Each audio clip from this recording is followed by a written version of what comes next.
guys, Bilbo10000 here, bringing you another episode of Rate Their Chances, the series where we rate the chances of potential newcomers getting into the base roster for Super Smash Bros. Ultimate, using the formula from the popular Smashboards thread of the same name, which you can find in the description down below. If you haven't checked out the previous episodes in the series, there's a link to the playlist in the card in the top right corner. Today we have a bit of a special video actually. You see, on Monday we hit 6,000 subscribers on the channel, and not only that, it only took us like 12 days to go from 5,000 to 6,000, when it took me 5 years to get from 0 to 5,000. And I'm still kind of in shock about how amazing you guys are. The support has been incredible. So today I decided to, for one time only, rate 6 characters instead of 5 to celebrate this milestone. I decided to take a massive list of characters from the comments of the last video and randomize them to select the 6 characters I'll be discussing, and today we have got a good selection. Today, we will be rating Dixie Kong from the Donkey Kong Country franchise, Captain Toad from the Mario franchise, Shantae from the Shantae franchise, Leon Kennedy from the Resident Evil franchise owned by Capcom, Shovel Knight from the Shovel Knight franchise, and lastly, Banjo and Kazooie, owned by Microsoft from the Banjo and Kazooie franchise. We've got some pretty popular names here, so without further ado, let's get started. And remember to leave a like and share this video with your friends if you enjoy it, and be sure to comment down below with your thoughts and opinions as well. If you guys have been watching this series since part 1, then you'll probably know my thoughts on Dixie Kong from the get-go. But before we get to my ratings, let's give some background information on this member of the Kong clan. Dixie Kong is the third major hero of the Donkey Kong Country games, being the main character of Donkey Kong Country 3, though she debuted in Donkey Kong Country 2 as Diddy's girlfriend, and is one of the more popular Kong characters. She made a recent appearance in Donkey Kong Tropical Freeze, bringing her back into the public eye, and is easily one of the more popular choices from the Donkey Kong cast to join Smash. However, the major issue people seem to be having is whether she'd be an Echo fighter or a unique fighter, because she arguably has the same frame as Diddy Kong, and aside from a few major differences such as her hair, she could easily become an Echo to include her in the game. Personally, I disagree with Dixie being an Echo, but I also disagree that she'd be a 100% unique character. Dixie, to me, feels like a clone in the sense that Luigi is a clone of Mario, but now he has his own fairly unique moveset on top of the moves that he shares with Mario. Dixie could have Diddy's melee attacks, but then instead of the peanut guns, she could use her hair as a whip or a lasso. It's a very obvious recovery move, as in her game she can use her hair as a propeller to keep herself afloat. She's probably more dangerous in the air due to her ability to lift from the ground, and could complement Diddy's more melee-focused build perfectly. But there's another Donkey Kong rep that fans want in the game, King K. Rool, and while it's not far-fetched to suggest both Dixie and King K. Rool can get into Smash, given Sakurai's comment on not expecting many newcomers from the E3 Direct, I've got a personal feeling that we'll be getting one or the other, and this is reflected in my overall score. Dixie Kong gets a 50% chance score, the same I gave King K. Rool back in episode 1. If both of them make it in, I will be extremely happy, and I do think at least one of these two is a guaranteed lock for the roster. I just don't know which one. If I had to take a guess, Dixie may have the better shot, as her framework could be built off of Diddy's model, but that's just speculation at this point. As for a want score, I'd give her a 60%. I quite like Diddy Kong as a fighter, and if she's anything like him, I'd be down to fight with Dixie any day.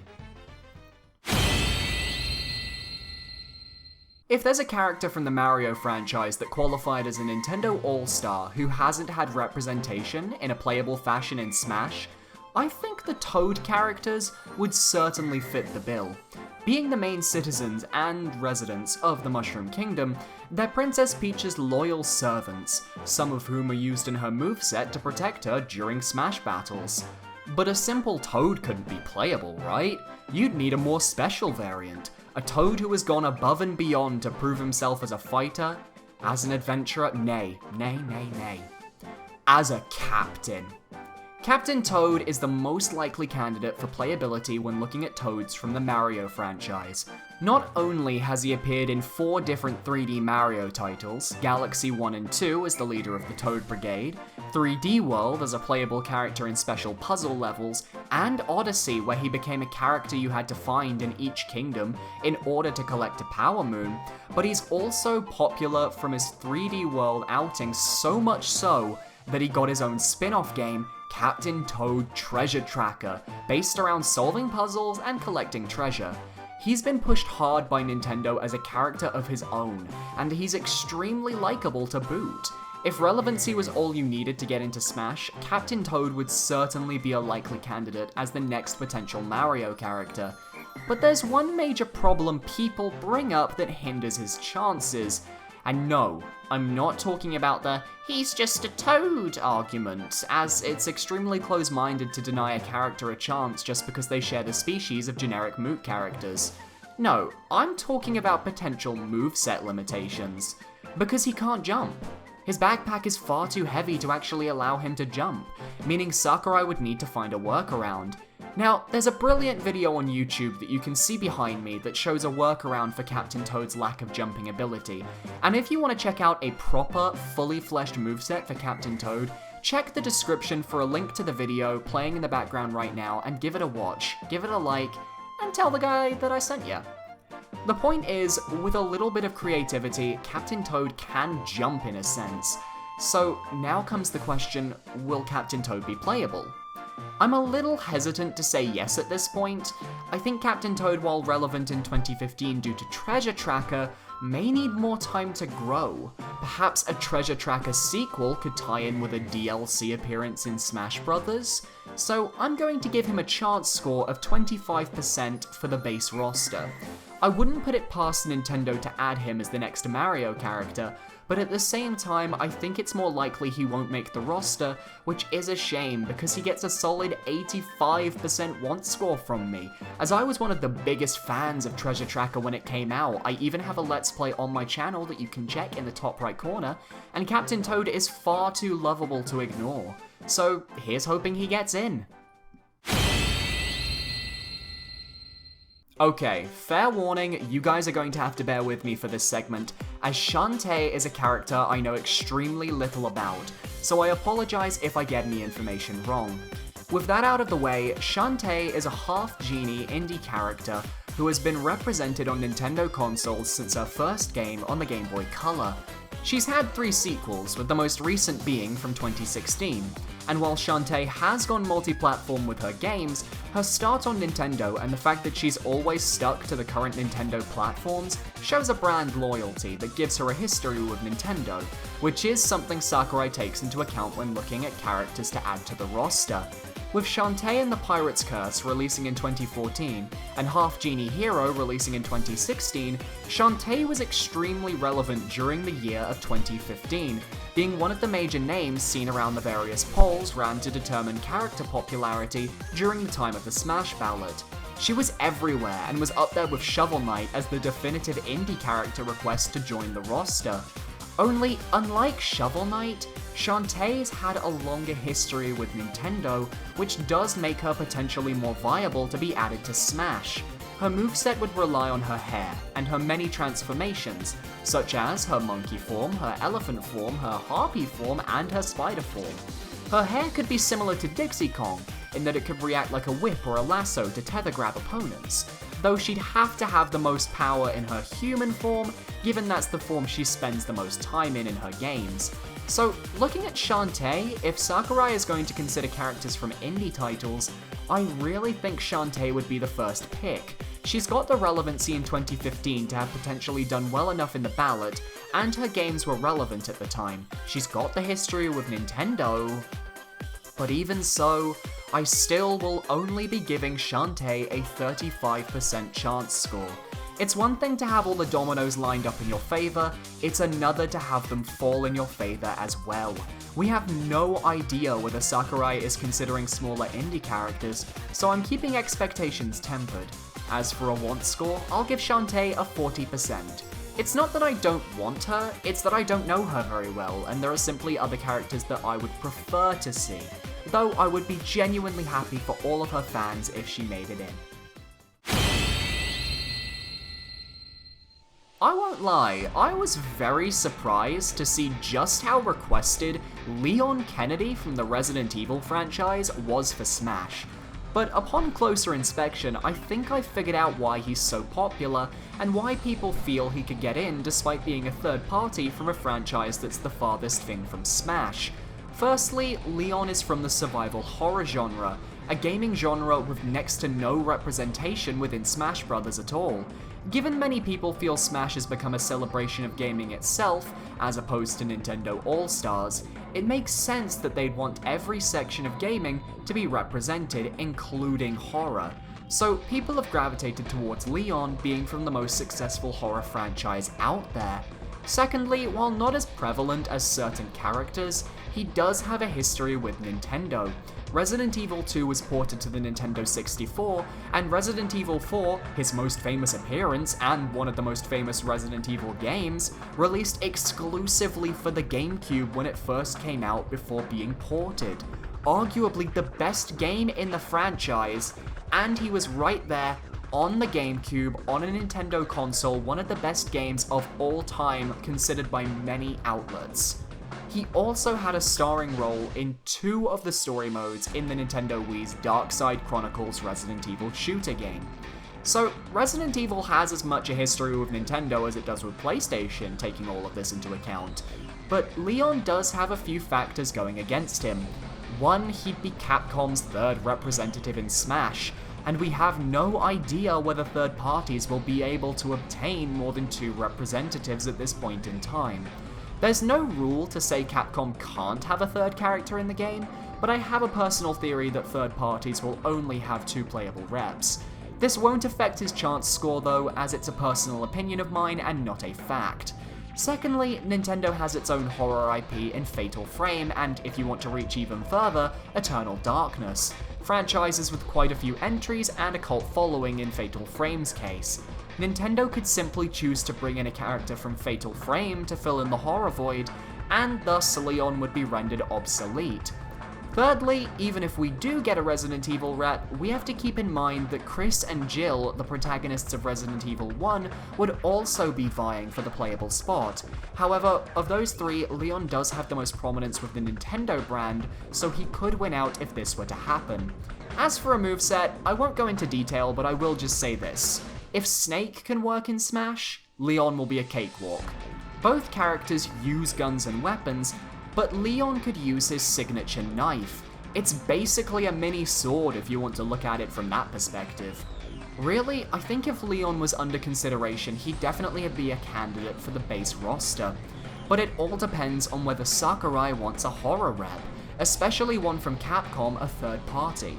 So I'll give Leon's chances a 10%. I think if we do get Leon, it will be DLC and not the base game, but god damn, I'll give Leon a want score of 95%. I absolutely love Leon. He's my favorite Resident Evil protagonist next to Claire Redfield, so it's pretty obvious I'd love to see him smash his way into the roster.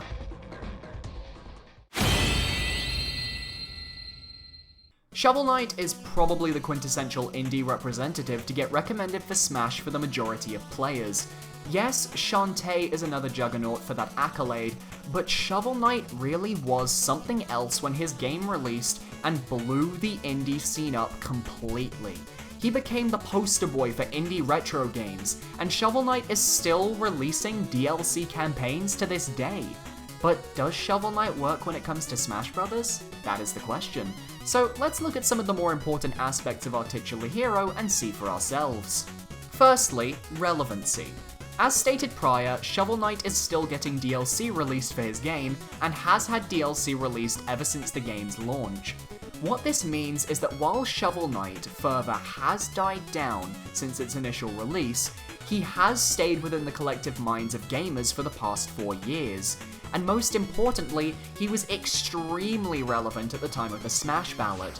Big YouTubers and vocal members of the community voted for him, and he even had an amiibo which added fuel to the fire.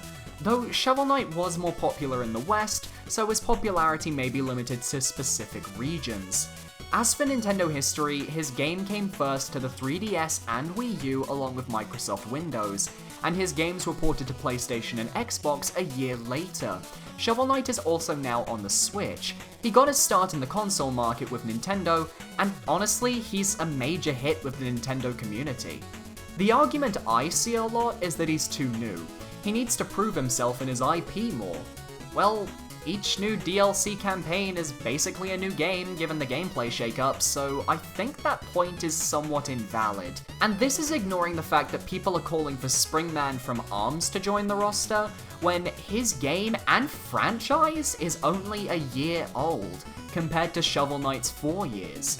And the fact that Shovel Knight is indie when Springman is first party should not be valid, given Shovel Knight was effectively Nintendo only for the first year of his lifespan.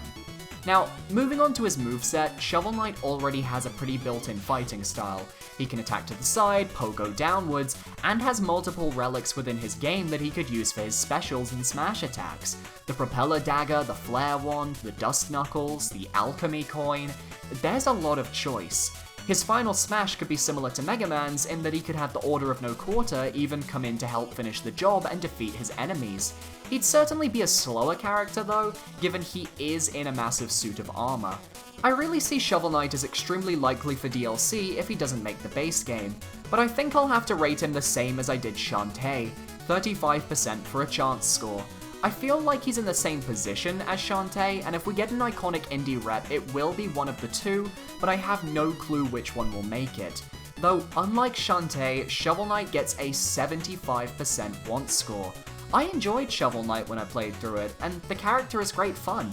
He's not my most wanted character, but he's someone I certainly would love to play, and his style would fit so perfectly into Smash.